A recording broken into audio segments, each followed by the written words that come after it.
and welcome to the Bullcast Podcast. I'm Katie Pickler, and with me is both guys again. They're back. I'm excited. We got Court Winsett. Hello, everybody. And Cameron Spann. Hey, guys. And there's that opening bell. Okay, I feel like y'all have been with us for a long time, so I can be real with you right now. Shoot me straight, Katie. Okay, so we, set a challenge that we wanted to produce a podcast and have it come to you guys once a week. That there have been rough times behind the scenes where we have been like, oh, it's not going to happen. We're going to miss a week. And we haven't yet. And I'm really proud of that because I think at different points, each of us have been like the sour one and like, oh, let's just skip this week or whatever. Let's just do a best of show. Yeah, I guess that's right. But so this kind of happened again. We have some great topics. We have some great guests coming up this season, but a lot of the topics that we want to do, I need to put a lot of time and research into it. And so things have gotten crazy. If you don't know, first couple weeks into the new year and with this lovely COVID still being around, times have been crazy at work. And I've just been stressing like, oh my gosh, we have got to record. We've got to get an episode put together.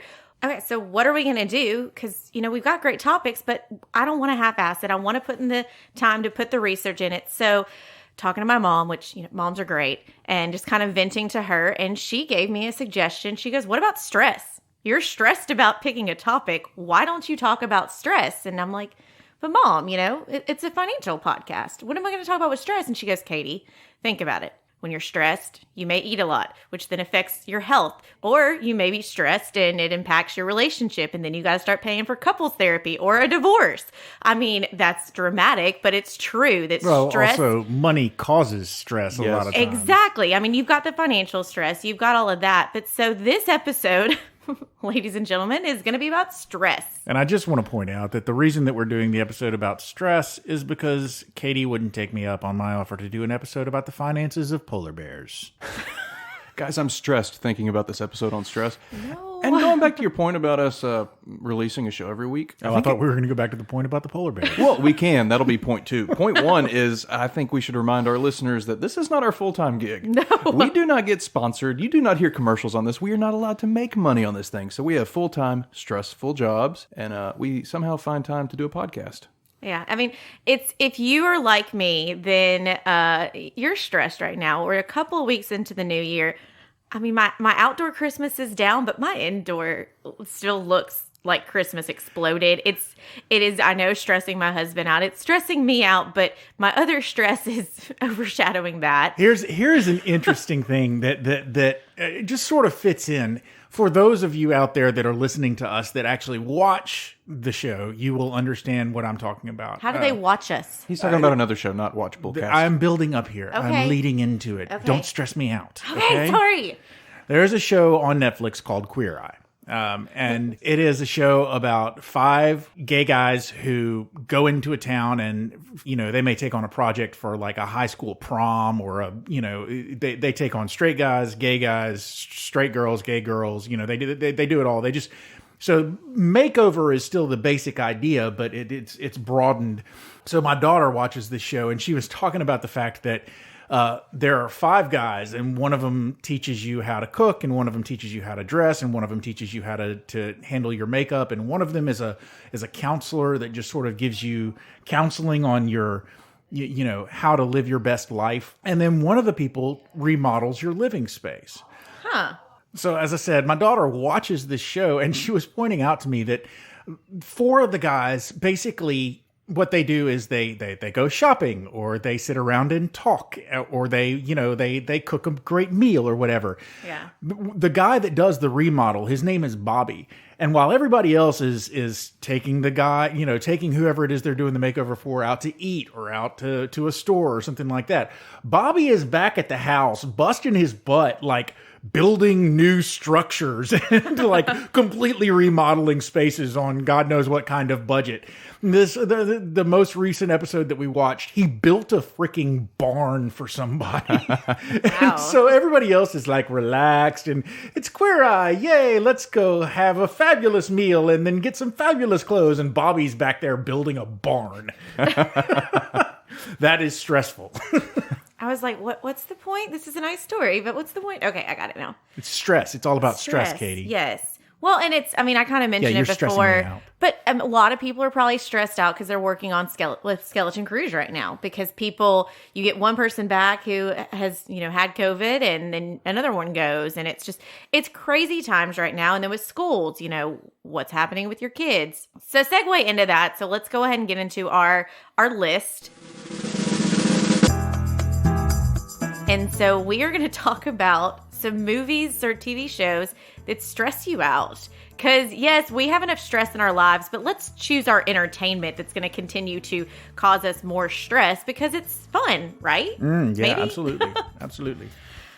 Okay, so, one, and I'll kind of throw it all together. Texas Chainsaw Massacre, or really any horror movie. I feel like that stresses you out so much because going into it, it's supposed to scare you. You don't know when these, villains, creatures, whatever, are going to jump out. And so that's stressful. Yeah, I mean, for me, the number one most stressful movie that I can ever recall watching was a movie called Man on Fire. Oh, yeah. With Denzel Washington. And I mean, like, the last maybe half hour of that movie, I just remember just like basically holding my breath for the entire end of that movie. Mm-hmm. He's hired as a bodyguard to protect a child in Mexico, and in Mexico there are lots of problems with children of bigwigs getting kidnapped, and he's hired as a bodyguard for this child, and he grows fond of this child, and then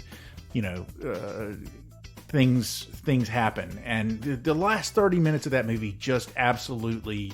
I swear, my blood pressure must have doubled. It was ridiculous. Do you remember the Mel Gibson movie Ransom? Yes. That one was super stressful. I've got to say, outer space movies, space mission movies are always stressful. Those never go great. But one that comes to mind particularly is Gravity. Have you guys seen that? Sandra Bullock and George Clooney? I haven't seen it yet. I'm ashamed to say that.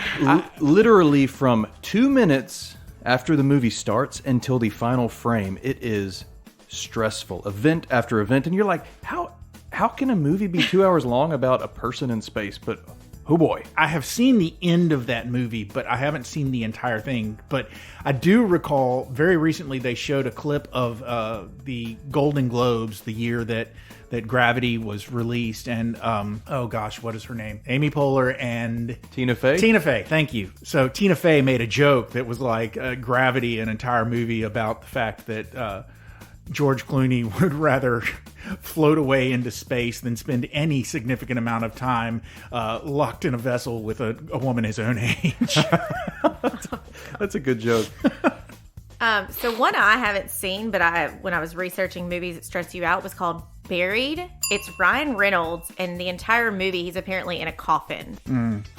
That just sounds absolutely stressful. I've never seen that one, but there was another version of that where with Kiefer Sutherland, where his spouse or girlfriend or something like that disappeared, and turns out that she was buried alive, and then sorry, spoiler laws, I guess. But at the end of the movie, he finally tracks down who took her, and the person who took her says, like, you can get her back if you let me do this thing to you. And Kiefer Sutherland's like, what? And he's like, I'll show you. And then next thing you know, Kiefer Sutherland wakes up and he's buried alive in a coffin. So that's unpleasant. Yeah. What about No Country for Old Men? Have you guys seen that? Yes. And I know I've talked about it multiple times on the show. It's one of my favorite movies, but it's that modern day Western, and you have that villain, Javier Bardem, he's super creepy. His haircut stresses me out. It stresses me out. And his little air gun, his pressurized air gun that he puts to people's heads. But when he's on screen, sometimes he behaves and he's just quirky, and sometimes he blows up. And so it puts you on edge, and it's also the main guy's on the run the whole time from him. And in that movie, you'll notice there's barely any music. There's no soundtrack. And that makes it super creepy. Okay, time for an anecdote. Sorry. Hit me. Okay, so soundtracks, and they can add to your level of stress or take away from the level of stress, depending on how they're written or whatever. I mean, of course you found that out in The Holiday. Yeah, of course. That's precisely what I was thinking. My sister went and saw a screening of Jaws when I can't remember how old she was. I think it was back when she was in high school, but she saw a screening of Jaws somewhere, and the entire, not just the score, the entire soundtrack wasn't working. So they were watching Jaws with no sound whatsoever. No, I mean, they couldn't hear anything. She said it was the scariest thing she's ever sat through. So there was no sound at all. It was just nothing. the video. There was just the video. And so, like, there's no warning. There's no dun, dun, dun. It's so just seeing people are just sitting there, and then all of a sudden, they're getting it. They're being it up. That's crazy. That's like watching Psycho without the... Yeah. Okay, so I do have to add a funny thing, and this was a roommate I had in college. She's a very smart person, but she does not have a lot of common sense, and she'll admit that now. But we lived together, and she sent me a text when I was back in Memphis, and she was at school, and I had hooked up, the TV, and we had the DVD VHS player. I mean, not that we were that old having VHS, but still, whatever. Anyway, so she texted me and says, I can't get the TV to work.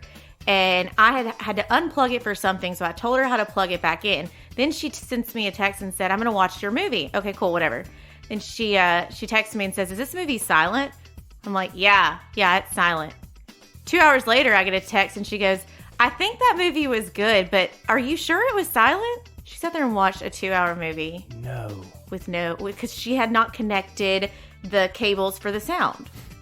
Sorry, okay, when y'all were just talking about movies without sound, so yeah, she watched a movie without sound. Where is this friend now? Is she living a successful life? She is a school counselor. Okay. Not in Memphis area. She's a sweetheart. I love her to pieces, but we talked about horror movies, and I do have to add that, horror movies stress you out in their own, but The Strangers very much stressed me out watching it, but then afterwards, because when they asked the people in the movie, why are you doing this to us? And because most of the time you can relate that it's a killer that's coming after somebody for a certain reason. They just answered with, because you were home. Holy crap. Just don't ever be home then. Like, don't be there because these people are going to get you. But yeah. That's awful. And the last one kind of we want to talk about so we can get into the subject is the 127 Hours. Oh, yeah. Oh. And you knew what was coming in that movie. You knew the story. You knew all of that. Based upon a true story. Yes. Yeah. But I mean, it's obviously kudos to the filmmakers of making you feel that ultimate stress. And yeah, when he gets that little pocket knife out, ooh, you know it's going down. I've never watched it. Why would I want to watch a movie where I know how it ends? Yep. Especially when it ends so violently. Okay, and so we know there are a ton of other movies and TV shows that stress you out, and so, we apologize if we missed some of those. Yeah, certainly just come on over to the site and let us know what we left off our list. Exactly. Call us out. Okay, so that is our movies. That's our list. So stress. Stress is a feeling of emotion or physical tension. It comes from any event or thought that makes you feel frustrated, angry, or nervous, in case you didn't know. It is your body's reaction to a challenge or demand. In short bursts, stress can be positive, such as when it helps you avoid danger or meet a deadline. But when stress lasts for a long time, it may harm your health. Yeah, duh. Yeah. So, I mean, we hear about stress all the time, and we hear about how it's bad for your health. But it can put a dent in your finances. And it's not just, I think people think stress and then they think financial stress. But just good old-fashioned stress can cause an issue with your finances. This isn't going to be an episode where we tell you tips and tricks of like, you need to meditate or like what you need to do. Because I don't need to be the one to give any of that advice because I don't follow any of that. Yeah. I need some stress management. So go to our website if you've got some tips for me. So to be clear, we're not giving any medical advice on this episode. No, not at all. And so, I mean, like I said, starting this episode off, it's, stress is so much a part of financial outside of just the financial stress because you're stressed out and you do certain traits and then it can roll into other things and it snowballs. And the next thing you know, you're paying for a divorce and a fitness trainer and there you go. All your money's gone. That escalated quickly. That was amazing. I went from being perfectly happy to going and working out with some dude. 73% of Americans experience psychological symptoms caused by stress, and 48% feel their stress has increased over the past 5 years. But many probably didn't think about it impacting their bottom line. How about the past 5 months? Yeah. So this is a list that we got off of Psychology Today, and it's called 10 Ways Stress Can Negatively Impact Your Finances. It's stress may be robbing you of your riches.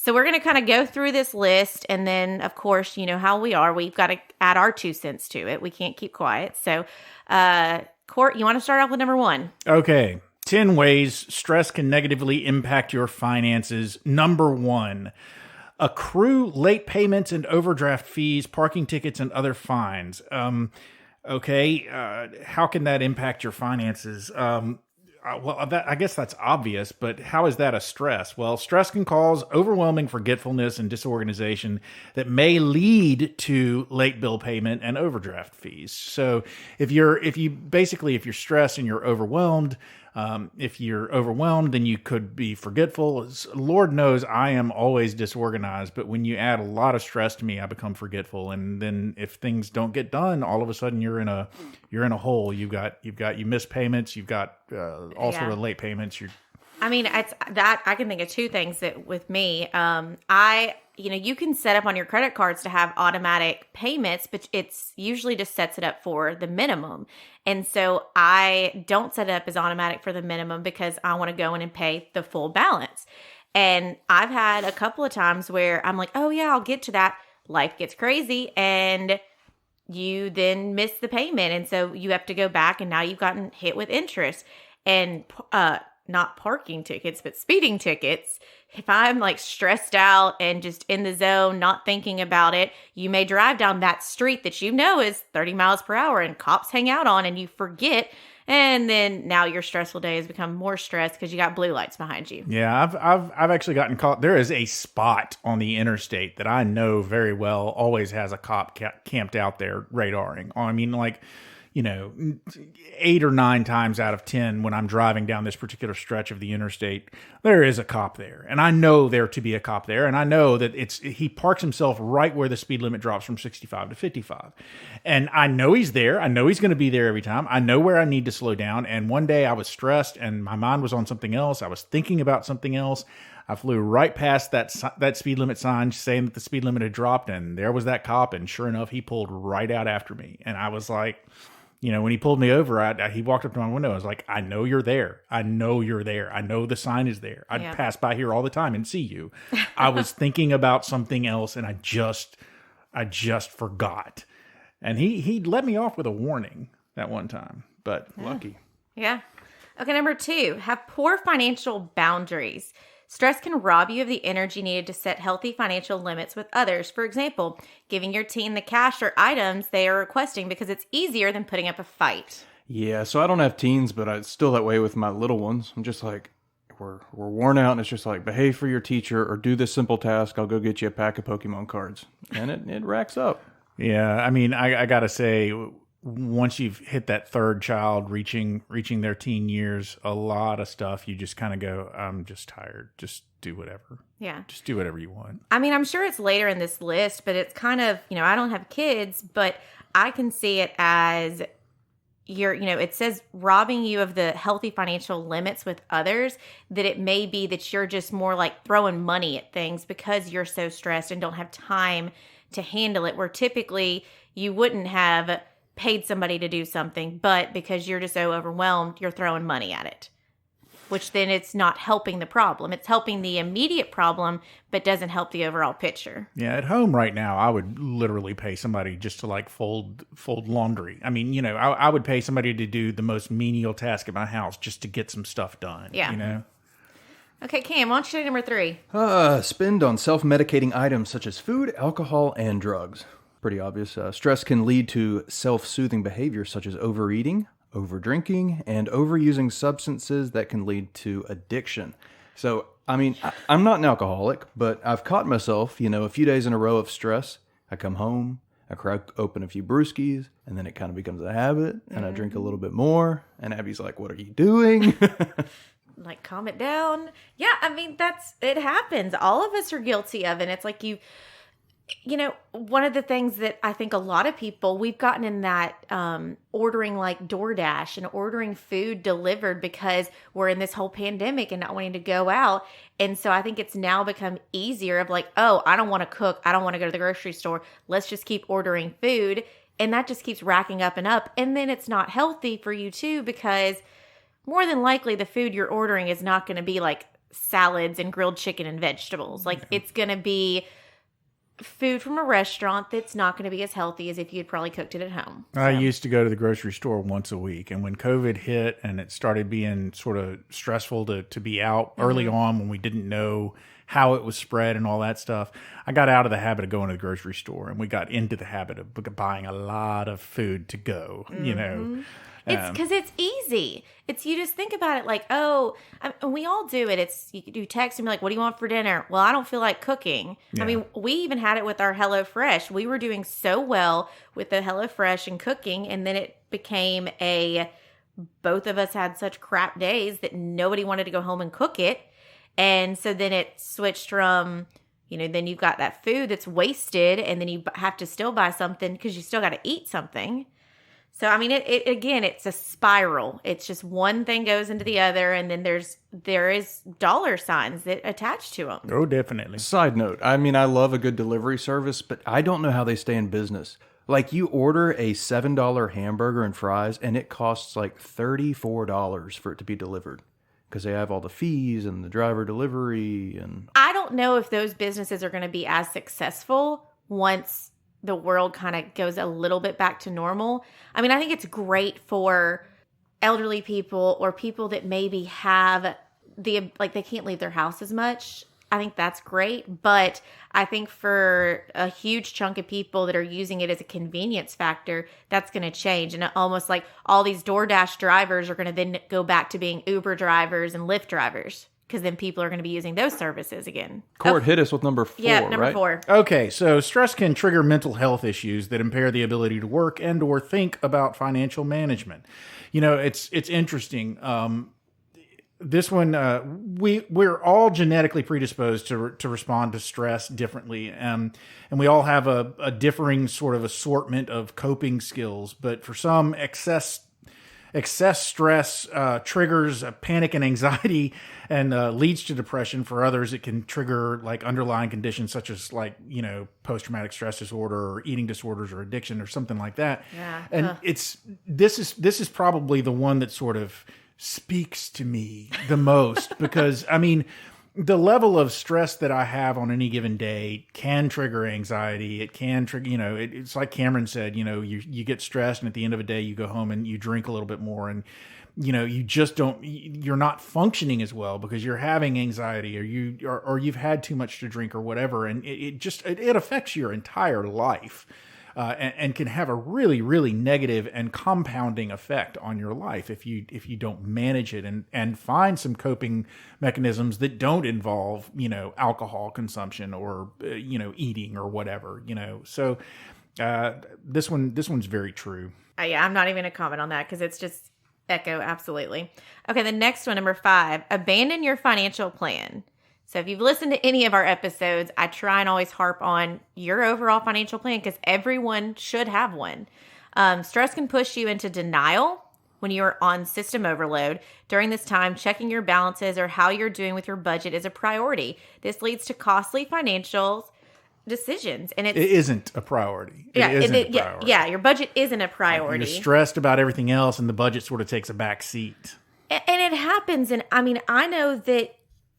So you sit there and you've put in the work. You've worked with, whether you've done it yourself or you worked with a financial advisor like us, and we've helped you put together a plan. And it's like, let's take Cam, for example. We sat down, we talk about it. He's got his goals. He's got that home renovation in mind or that car down the road. But then COVID hits or something crazy happens. Then you forget about it and you're like, oh, I'll handle it later. Everyone is so guilty of I'll address that later. And I mean, we all then, you start spending a little bit more on those delivery food services, or you, instead of making it yourself, you go and buy something or do something like that. And before you know it, the credit card bill's racked up. And it happens so quickly. I know that I sat there and looked at my credit card the other day. I was like, holy moly, I got to quit ordering DoorDash because it's convenient, but then it's that extra fees add up. And what episode was it where he talked about that it was pretty much blasting me? The justification episode, rationalization. Mm-hmm.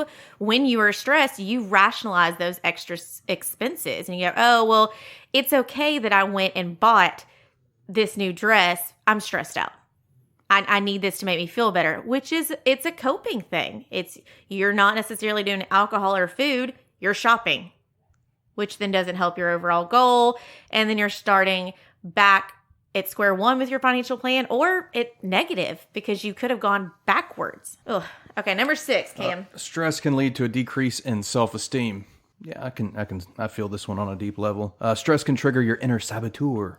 Inner saboteur. Saboteur. That sounds like something from Star Wars. Yeah.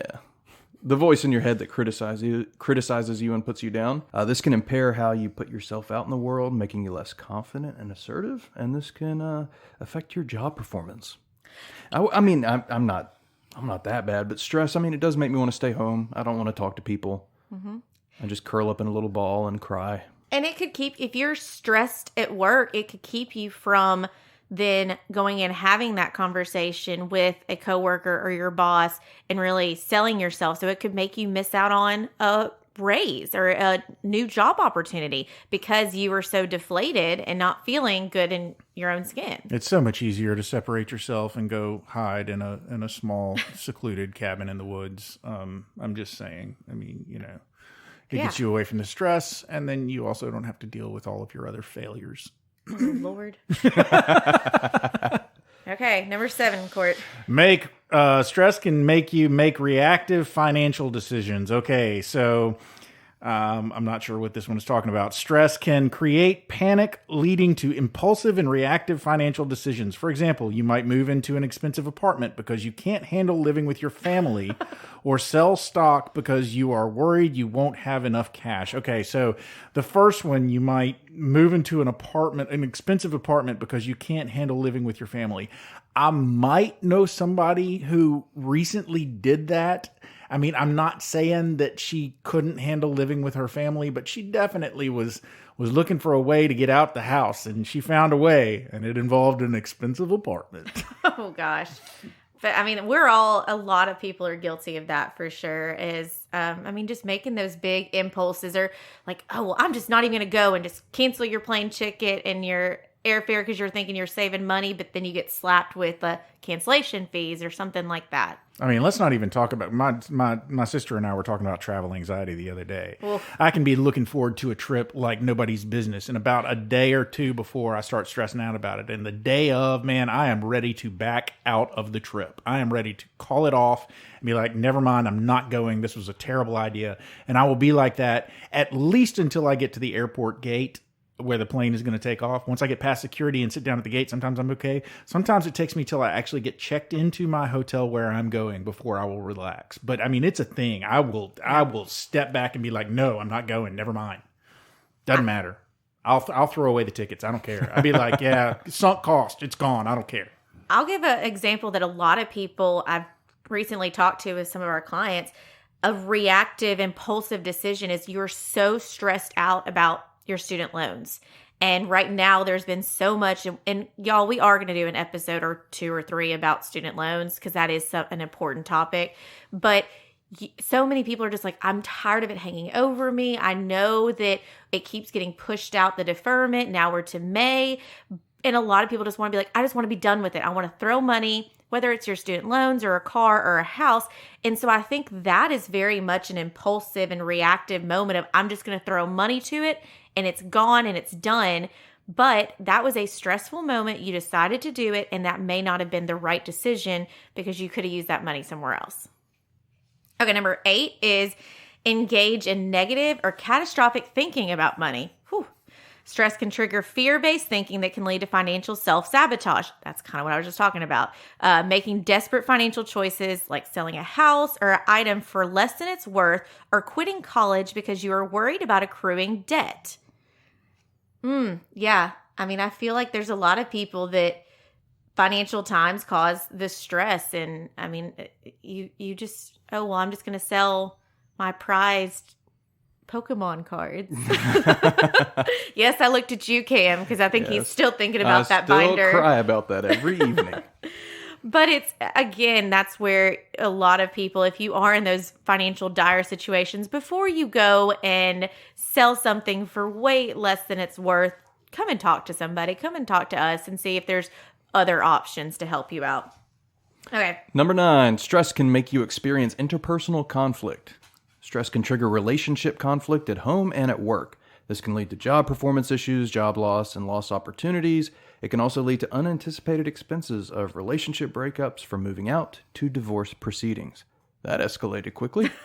But if you think about it, if you're stressed out at work and you're, trying to prove yourself, you're at work till, 9, 10 o'clock at night, every night, then your wife's upset. Yeah, it creates rifts. Yeah. Yeah, and then it snowballs. I mean, how many movies have we seen where you've got the workaholic spouse, the other spouse finally just decides to pack up and leave to get the attention of the workaholic spouse? And, I mean, sometimes it works, sometimes it doesn't. Okay, Court finishes out number 10. Stress can make you regress into dysfunctional patterns. You learn relational roles and unconsciously recreate them until you choose something better.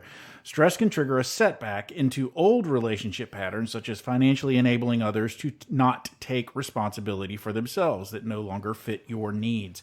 That sounded like a whole lot of words that really didn't make sense to me. So let's break it down. Basically, you have a certain relationship. You play a certain role in that relationship, and you are constantly, hopefully, improving your roles in all of your relationships. And apparently, stress can make you move back into previous roles that you played. And basically, I guess to sort of sum it up. I've got an example. Okay, because I'm like, okay, I guess maybe like if you were in a relationship and you were enabling somebody. Well, I mean, that's what it is. So I'm very bad about when friends need help or something going on, that I will offer to pay for stuff. I will help out and throw money towards things. And I have, about 2 friends that I know I can give money to and help them when they really need it, and they will pay me back. But other than that, like if I'm not in a good mental state, I will give out money to friends, even though it's not the best financial decision for me, just because I'm a sucker for a sad story. Or I want them to be able to go on the bachelorette trip or go on the vacation. And so I will offer to pay for things and do them when it's not the best. And so that is me. If I am stressed, then I will just throw it into, because I want to go to, like, it would be if I could say, hey guys, let's go to the Green Day concert in Texas. The tickets are $500. And y'all are like, oh yeah, I want to go. Oh, Katie, I can't afford that. Okay. Well, I want y'all to go with me, so I'm going to buy the tickets. So is this a real life scenario? Because I'm down. Katie, I can't afford it. I can't afford it, but I'm so down with a Green Day concert in Texas. But so I mean, this is definitely no. Back to the Green Day in Texas. I don't even know if they're playing in Texas. I just threw that out there. Okay, so that was the list of the 10 ways that stress overall is affecting your bottom line, and we had a lot of offshoots from it. And I hope a lot of you listening to it are like, oh yeah, that's me, or maybe you're not stressed, and maybe this doesn't impact you. I don't know, but unfortunately, stress, like other mental issues or mental health issues, they're not going to go away. You can't just ignore them as much as I'd like to try. But you've got to address them and consider what life changes you need to make to try and reduce stress and increase self-care and support. If you need to address seeing a therapist or confiding in a friend. I mean, these 2 boys are kind of my therapist up here. Well, I mean, it's interesting. You can't ignore it. It's not going to go away necessarily, but also, there are things that you can tell yourself. I mean, certainly, again, we're not counselors, but no. Why would you stress about something that is out of your control? If that's the kind of thing that is stressing you out, then why are you letting something that you have no control over stress you out? Yeah. And if you're a control freak and just the fact that you don't have control is what stresses you out. Okay, Cord, I got it. Okay. Make an effort to reduce your stress to improve your mental, physical, relational, and financial health. You're worth it. Wasn't that like a beauty commercial for a while? Because you're worth it. Sure. That sounds like it. Yep. Okay. Well, we got another list. We're just full of lists today. We're full of something for sure. That's just what and I got a lot of opinions on this one. This is Fox News. the 10 ways to manage stress according to mental health experts. We all want to be better, less stressed versions of ourselves in the new year. Actually accomplishing that, no easy task, especially with the pandemic going on. Thankfully, there is a slate of experts that have put together this list. Okay. Okay. I just want to point out that I think COVID's gotten more coverage in this episode than probably in all of our other episodes combined. I know. And when we try not to make it the time of what's actually happening right now, we try and make these episodes where people can go back. But I think people will be able to go back and be like, oh, okay, COVID. Because even... okay, COVID. Oh, yeah. Well, remember it. COVID. God. Okay, COVID. Okay, so here are these lists. Number 1... practice the stop skills. Stop stands for stop, take a step back, observe, proceed mindfully. So that's stop. Proceed mindfully. Proceed mindfully. That was the page. Period. Full stop. Done. Full stop. See, I can't even do the stop. When emotions take over, we want to act impulsively. When you react impulsively, you do not have time to use your best skills. Okay, what I say to this number 1 is stop it. Stop it. Stop it. Stop it. There's a Bob Newhart skit, and if you have not watched it, it is hilarious. Bob Newhart Just Google Bob Newhart Stop It, and it'll come up on YouTube. Oh my God. We all or say search on YouTube, Bob Newhart Stop It. I think David Pickler was the one that, like, in the middle of his staff meeting told us about it, and now we all just randomly say it, and we have added some new staff members that I don't think have seen it. So I think we need to clue them in so they don't think we're just yelling at him, stop it! But he is, to give a backstory, he is a psychologist, therapist, what is he? Something. Yeah, he's therapist of some sort. So somebody comes in and is telling their story, and it's like, well, and I don't like going into this space, and so when I go in the elevator, I get claustrophobic. And he's like, well, just stop it. Stop going to the elevator. Stop it. So it's obviously tongue in cheek. It's very funny of just like, well, if something stresses you out, stop it. Don't we all wish it was that easy? Yes, absolutely. I mean, yeah. Okay, so the tip skills. So first we had the stop skill, and now we have the tip skill. The tip would be tipping the temperature of your face with cold water. I think that's kind of a stretch. Tipping the temperature. How about changing the temperature or lowering the temperature? So it's lip skills. Lowering the temperature with cold water on your face, which I can say does actually help with stress.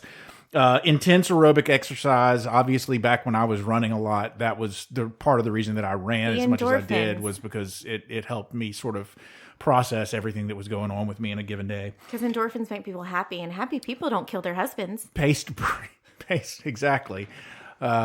Paced breathing is the last one. So lip, lower your temperature with cold water. Intense aerobic exercise, and paced breathing. You just totally changed this. I absolutely did, because tip was stupid. Okay, well, and it's kind of, they should have changed it, because then the next one is immerse your face in cold water for a minute. Oh, sorry, Cam, I took that from you. No, you're good. And I was thinking that. I'm like, they just duped it, and I want another one. Can I have 4? Well, and I'm sorry, but the idea of putting your face in cold water stresses me out, because then your hair is wet, and your clothes are wet, and then your makeup's gone.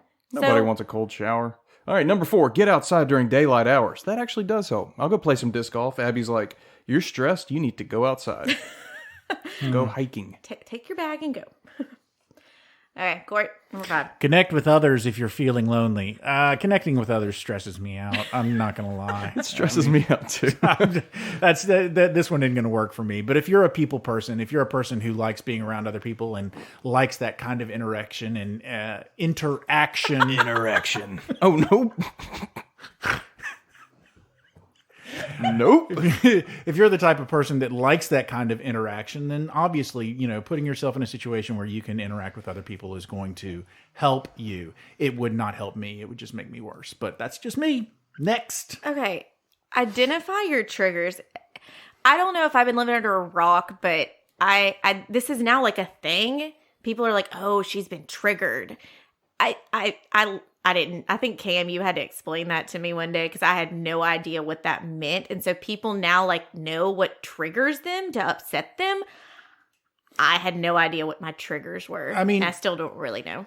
Trigger had the word trigger, and the idea of being triggered has taken on among political groups a negative connotation. But the fact is that there are certain things that will trigger your stress. And if you know what those things are, then you can avoid them. You may not have to be a full-on, snowflake to have triggers, and knowing the way that something triggers you and knowing what effect it has on you and determining whether you need to avoid it entirely or just do something to mitigate its effects on you, that's a valuable tool to have. But yeah, the word trigger now has a whole new meaning that is all negative and all bad. But yeah, trigger of mine is emails over the weekend. The little red dot, or I don't know what it is. I don't know what's hiding behind the email icon. It's just this weird psychological thing. Yeah. So on weekends, I've just stopped checking emails. I mean, I'll occasionally do it, but I try to. See, and I'm on both sides of that, because on one thing, it's I want to know what's coming in and what I'm going to hit on Monday. But then, yeah, I've started noticing if I get like a text late at night or an email, then sometimes it's kind of like, ooh, okay, I need to do this right now. And so, yeah, it's I don't know. It's okay. So the only thing that I will add to that is if I know that it's there, I can't not check it. I will stress about what it says. Yes.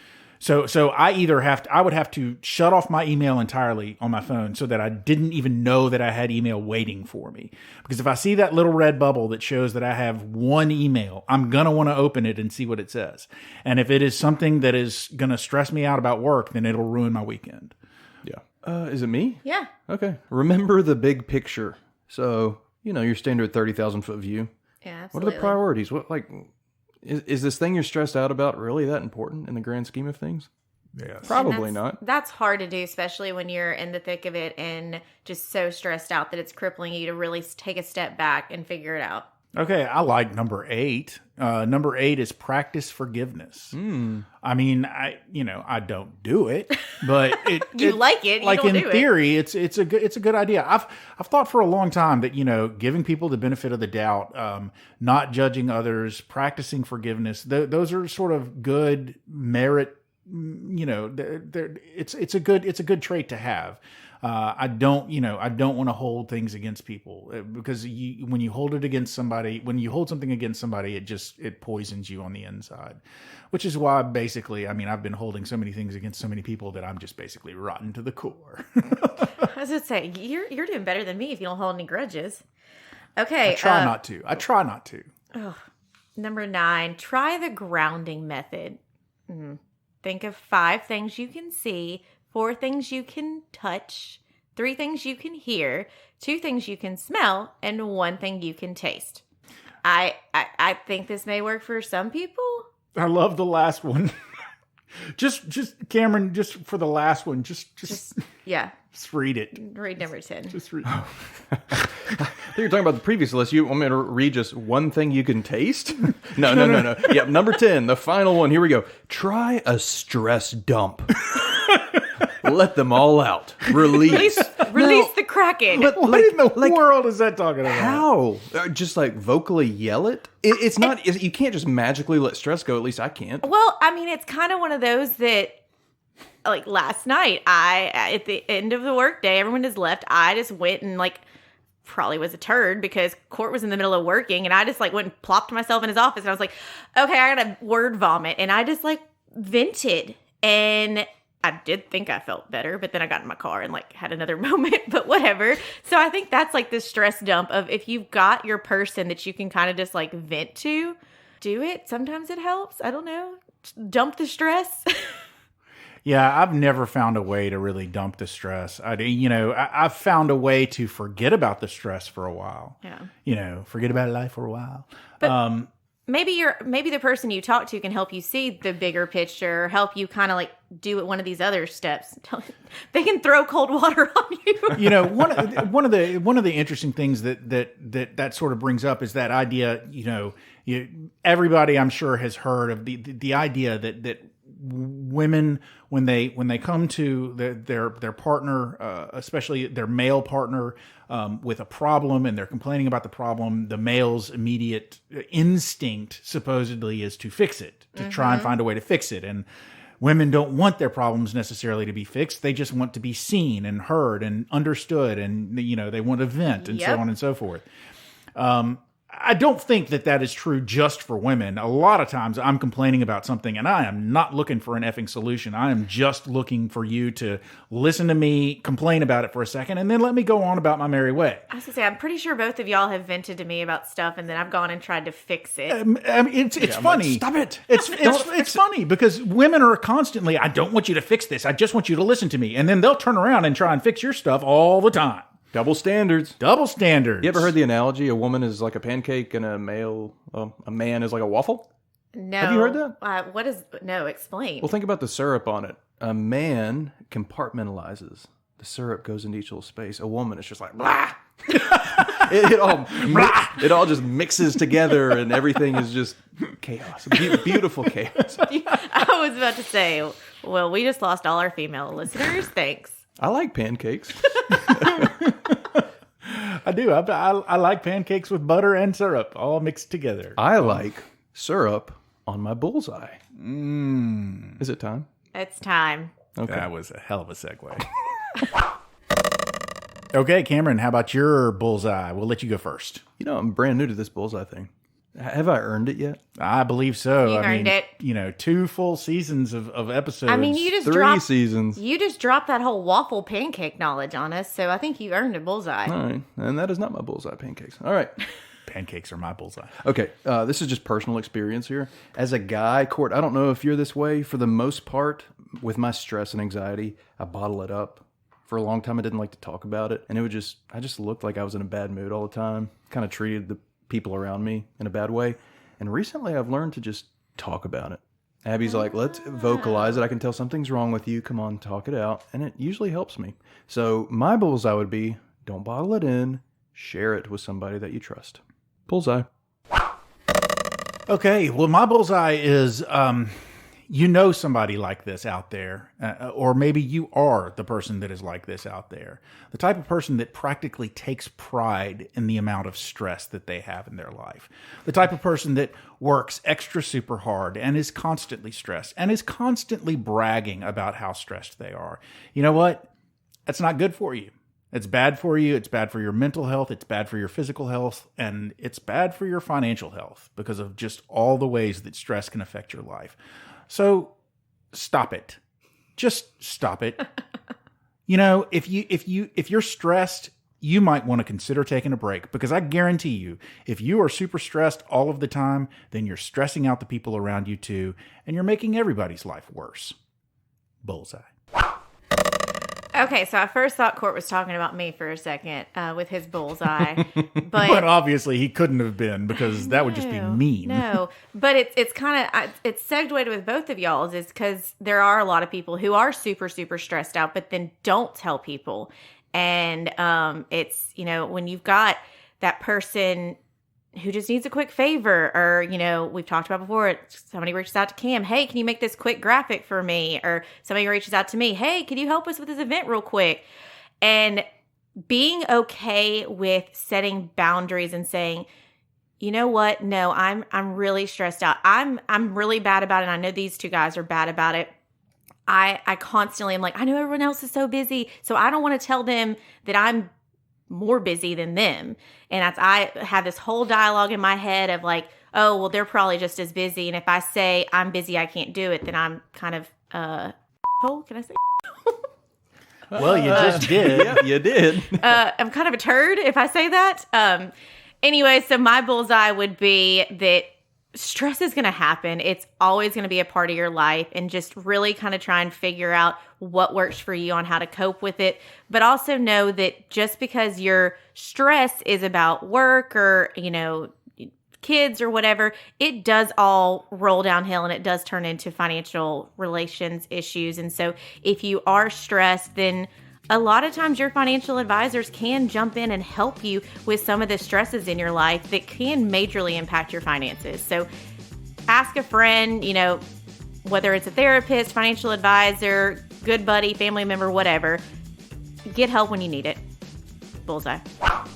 We're here when you need us. Physicians Mutual. I'll be there for you. Katie, I don't have a song. Sometimes in our lives, we all have pain. We all have sorrow. Women, we are much more than pancakes, by the way. I just had this whole my best friend's wedding thing of, we're creme brulee. Okay. Yeah, because she has that moment and she's like, you're never gonna be Jell-O. Creme brulee can never be Jell-O. Okay, sorry. Y'all, we're done. Okay, ladies and stressing gentlemen. me out now. There's the closing bell. You have made it to the end of yet another episode of the Bullcast Podcast. If you liked what you heard and you'd like to hear more and you haven't already, then please feel free to go to your favorite subscription service and hit that subscribe button and have us beamed directly to your podcast listening device every single Thursday at noon. That's Central Standard Time. Or Central Daylight Time during Daylight Savings Time. But just Central Time. Central Just Time. Central Time. Noon Central Time. If you'd like to find out more about me and Katie, you can go check out our website. And Cam. And Cam. If you'd like to find out more about me and Katie and Cam, we have bios on our website. That website is bullcastpodcast.com. Go visit, read about us, leave a comment if you like, or suggest a topic for a next episode.